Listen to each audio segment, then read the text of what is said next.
everyone, and welcome back to my channel. My name's Sophie, and this channel is chronicling my journey of living my best life with multiple chronic health conditions. Today, I want to let you know what's happening in Cleveland. So, I won't beat around the bush. The stent trial that was going to happen is no longer happening. It will not be happening ever. So that's what I will be talking about and why that is. So as a refresher, they wanted me to see the thoracic surgeon and a geneticist and maybe an aorta specialist because of the size of my, what they call thoracic inlet, just between like my sternum and my spine.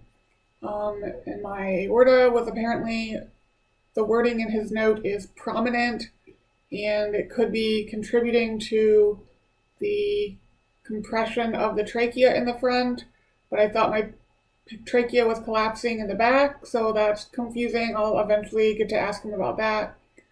But basically, he called me on the 10th and basically said, the surgeon has decided I am not a surgical candidate because of the size of my aorta and my thoracic inlet and whatnot.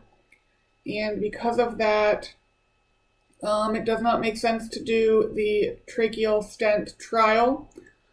I did ask if that means I would never be a surgical candidate, and the answer was basically, unless your aorta is like a centimeter smaller currently than it currently is, like probably not. Yeah, I asked if it was worth doing the stent trial just to see if it actually helped anyway, like to even know if it would be something worth pursuing in the future, and was basically told because of all of my connective tissue issues, how I had the spontaneous hole between my trachea and my esophagus, and we don't know why my trachea is collapsing, that it's just too much of a risk to even put the stent in, because with the aorta, I guess, pressing on my trachea, it could do damage to the aorta, and they just don't want to take the chance. So needless to say, this was kind of shocking to be told a couple weeks before I was supposed to go, but that's what happened. Long story short, with the genetics, I am seeing genetics while I'm there. I'm seeing a genetic counselor as well as a geneticist. I am seeing them on Tuesday. I was supposed to have an appointment with the interventional pulmonologist. He said he still wanted to see me while I was there, but then when I check on the portal, I see they have scheduled me for a virtual appointment on August 11th, which I obviously won't be there. And I was trying to get it while I was there, but rationally, it doesn't really make sense to extend my stay for something that's really just like an academic interest. Seeing the photos of the images and looking to see what they're talking about would definitely be interesting, but when the hotel is $200 a night, it's not that interesting. So currently, the plan has completely changed. I am now flying in on Monday. On Tuesday, I will have the pulmonary function tests in the morning. I don't know why they're still scheduled, but they are. I will see the geneticist that afternoon, early evening, like 3:30 p.m. Wednesday morning, I see my cardiologist. Wednesday afternoon, I have the invasive cardiopulmonary exercise test, and Thursday morning, I am flying back home. So a short visit. I don't really see the purpose in the visit still, because at this point everything is just sort of an academic interest. I don't think anything is going to change based on any of these appointments. So it didn't make sense for me to extend the stay longer, mostly because of how expensive the hotel is. It's like $200 a night just to basically talk to doctors. We can do that virtually, and I don't really need to see what images they're talking about on my CT scans or whatever.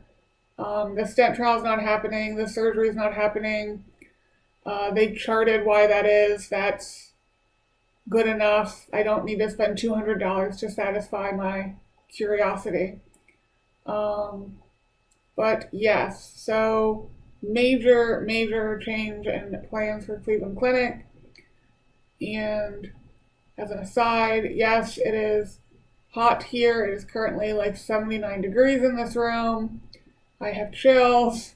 I have chest pain. I don't know if maybe I have like a minor pneumonia that I apparently get sometimes and I'm basically asymptomatic. But since my insurance requires prior authorization, so I wouldn't be able to get a CT scan for a week, and my pneumonia often does not show up on x-rays, it is not worth investigating. I think this video is going to go up on Wednesday, so you'll hear me say this exact same thing in the Saturday video also when I do the life update. But yeah, I'm not feeling 100% at the moment. I'm definitely congested this morning. But a lot of people have been sick lately when I've been working and talking to people, so something's going around even though I don't really leave the house. Maybe it's the weather, the air quality, or whatever. But that is the plan. So, no stent trial, which I didn't think was going to change my life. I basically wanted it, so when I had the invasive cardiopulmonary exercise test, I could say like, look, doctors, it's not the trachea. Can you please look into what is causing this? And I feel like without having that evidence, no one's going to look into anything. Though maybe them saying my aorta is large for my size, and I do have like a graph of the changes of my of my heart size from all of the echocardiograms I've had. Maybe someone will do something, but I highly doubt it. Doctors just seem to care about if something's within the normal limits and not if it's normal for you. And a 5'1" female, which is how tall I am, should not have the same size aorta as a 6 foot tall male, for example, even though both can be within the normal range. But that just doesn't seem to be how medicine works. But yeah, that's going to be it for this video. I will let you guys know how Cleveland Clinic goes. I will probably just do one video about it since it's going to be such a short trip. So that update will probably come whatever that Saturday is, the 29th, 27th, something like that. I'll update you guys then. I'll put a different video up on the Wednesday that I'm there. But that's going to do it. I'll talk to you guys next time. Bye, guys.